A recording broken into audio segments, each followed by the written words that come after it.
Hello my dear student, कैसे हैं आप सभी लोग। आप सभी का स्वागत करती हूँ सितंबर शिल्पी होम साइंस क्लासेस में। फ्रेंड्स, अगर आपने मेरे चैनल को सब्सक्राइब नहीं किया है तो सब्सक्राइब कर लें, जिससे आपको मेरी लाइव क्लास की नोटिफिकेशन मिल जाएगी और आप मेरी लाइव क्लास अटेंड कर सकते हैं। चलिए फ्रेंड्स, शुरू करते हैं आज की क्लास। आज मैं आपके सामने एक नया प्रैक्टिस सेट लेकर हाजिर हूँ। अगर आपने मेरे चैनल को सब्सक्राइब नहीं किया है तो सब्सक्राइब कर लीजिएगा, जिससे आपको मेरी लाइव क्लास की नोटिफिकेशन मिल जाएगी और आप मेरी लाइव क्लास अटेंड कर सकते हैं। साथ ही अगर आपने इससे पहले के प्रैक्टिस सेट नहीं देखे तो प्लेलिस्ट में जाइए, वहाँ पे आपको प्लेलिस्ट में जाके आपको प्रैक्टिस सेट की यानी इम्पॉर्टेंट MCQ करके एक प्लेलिस्ट मिल जाएगी। उसमें जाकर आप मेरे इससे पहले की जो क्लासेस है उसे देख सकते हो और अपने नोट्स बना सकते हो। इम्पॉर्टेंट MCQ है। चलिए, आज की पहला क्वेश्चन है, विश्व खाद्य दिवस मनाया जाता है। विश्व खाद्य दिवस कब मनाया जाता है? ये आपका TGT 2011 में क्वेश्चन पूछा गया था। 9 अक्टूबर को, 16 अक्टूबर को, 10 अक्टूबर को, 20 अक्टूबर को। विश्व खाद्य दिवस कब मनाया जाता है? तो आपका विश्व खाद्य दिवस 16 अक्टूबर को मनाया जाता है। यह आपका TGT 2011 में पूछा गया था क्वेश्चन। तो विश्व खाद्य दिवस आपका 16 अक्टूबर को मनाया जाता है और संयुक्त राष्ट्र जो हमारा संघ की 1945, तो संयुक्त राष्ट्र संघ की 1945 में खाद्य व कृषि संगठन स्थापना, खाद्य व कृषि संगठन की स्थापना दिवस जो है दिवस 16 अक्टूबर के सम्मान में विश्व भर में प्रतिवर्ष मनाया जाता है। विश्व भर में प्रतिवर्ष मनाया जाता है। तो आपका विश्व खाद्य दिवस 16 अक्टूबर को मनाया जाता है। संयुक्त राष्ट्र संघ की 1945 में खाद्य व कृषि संगठन के स्थापना दिवस 16 अक्टूबर के सम्मान में विश्व भर में प्रतिवर्ष मनाया जाता है। फिर नेक्स्ट है, ये इसका आंसर आप देंगे। मैंने एक एक बताया था, आपको अच्छी तरह समझाया था। क्लास अटेंड की होगी तो आप जरूर आंसर दे दोगे। इसका आंसर मैं नहीं दूंगी। बन डिब्बा युक्त भोज पदार्थ में भूरी बिंदी दर्शाती है। मैंने हरी बिंदी भी बताई थी और भूरी बिंदी भी बताई थी।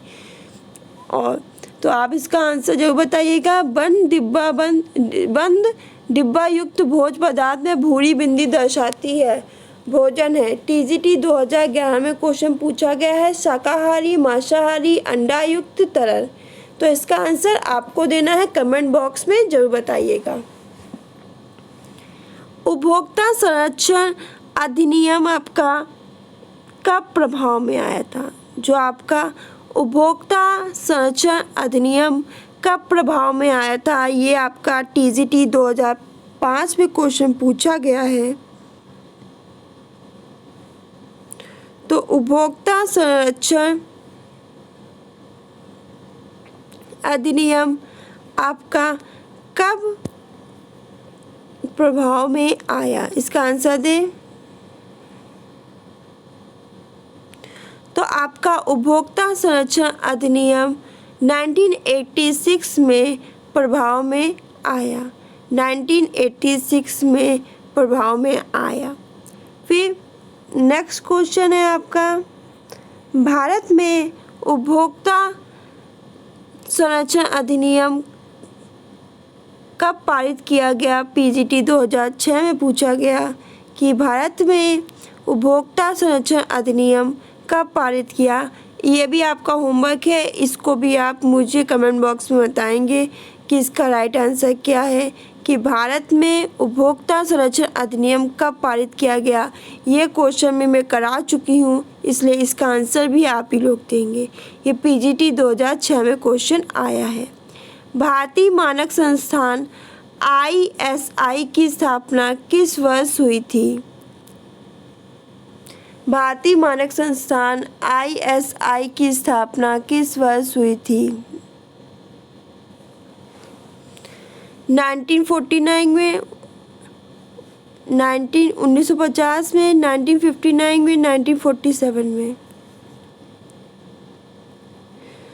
तो आपका जो इसका राइट आंसर है कि भारतीय मानक संस्थान ISI की स्थापना 1947 में हुई थी। भारतीय जो आपका मानक ब्यूरो है ISI, भारतीय मानक ब्यूरो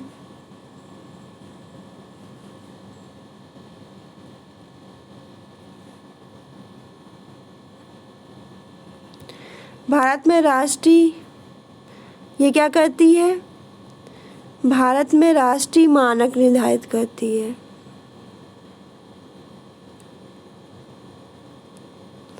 भारत में राष्ट्रीय मानक निर्धारित करने वाली संस्था है।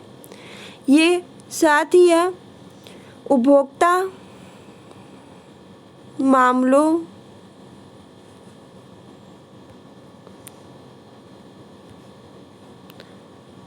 खाद्य व सार्वजनिक वितरण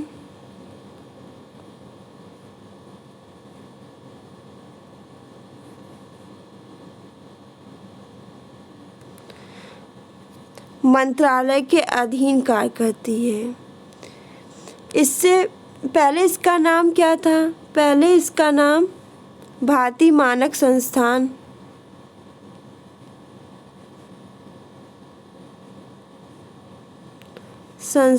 था, जिसकी स्थापना 1947 में हुई थी। फिर एकाधिकार व नियंत्रित व्यापार अधिनियम किस वर्ष प्रभाव में आया? एकाधिकार व नियंत्रित व्यापार अधिनियम किस वर्ष प्रभाव में आया? पीजीटी 2009 में क्वेश्चन पूछा गया। 1959, 1969, 1973, 1979। तो इसका राइट आंसर है 1969। तो एकाधिकार नियंत्रित व्यापार अधिनियम वर्ष 1969 में प्रभाव में आया। इसमें क्या था कि जो आपकी इस अधिनियम में आपकी आर्थिक व्यवस्था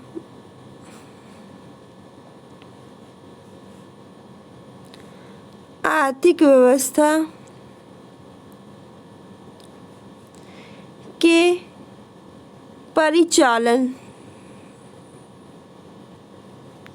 से समान हित के विपरीत आर्थिक शक्ति का केंद्रीकरण न होकर एकाधिकारों पर नियंत्रण रखने, एकाधिकार व अवरोध व्यापार और उनसे जुड़े हुए और संबंधित मामलों के प्रावधान थे, कानून थे।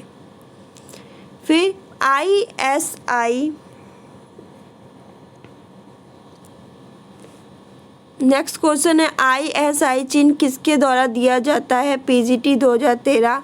भारत सरकार, भारतीय मानक ब्यूरो, भारतीय सांख्यिकी संस्थान, इनमें से कोई नहीं। तो ISI जो प्रमाणित करने वाला जो करने का कार्यक्रम भारत सरकार ने 1952 में पारित किया था।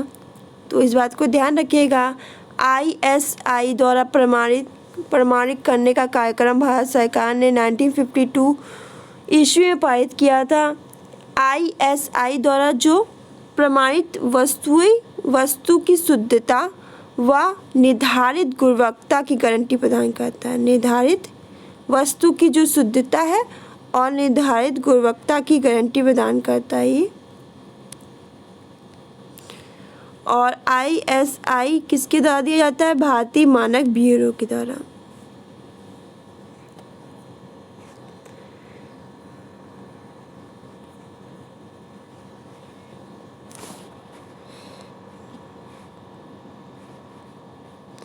फिर नेक्स्ट क्वेश्चन आपका है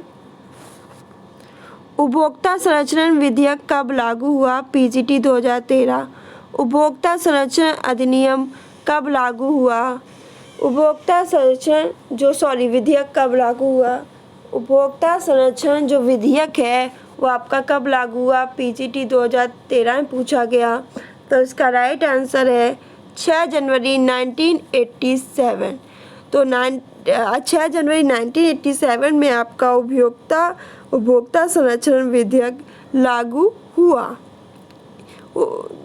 इसके तहत कोई व्यक्ति जिसके साथ किसी भी वस्तु के खरीदने में कमी की गई, यानी कोई वस्तु खरीदी आपने और उसमें कोई कमी है, तो उपभोक्ता फोरम में जाके वो शिकायत कर सकता है। फिर समान खाद्य पदार्थ जैसे आटा, सूजी का तेल, दूध का मानकीकरण व बाजारीकरण निम्न चिन्ह के तहत होता है।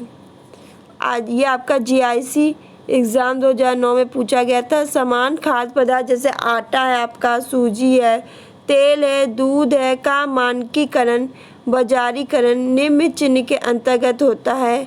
Agmark, FPO, ISI, BIS। तो किसके तहत होता है? तो इसका आंसर है एगमार्क। तो समान खाद्य पदार्थ जैसे आटा, सूजी, तेल, दूध का मानकीकरण बाजारीकरण आपका एगमार्क चिन्ह के अंतर्गत होता है। मैंने ये आपको पढ़ाया भी है अच्छी तरह से, सारे एक मैंने एगमार्क, हॉलमार्क सब पढ़ाया है। तो ना देखा हो तो अच्छी तरह से आप देख लीजिएगा, यहाँ से क्वेश्चन आते हैं।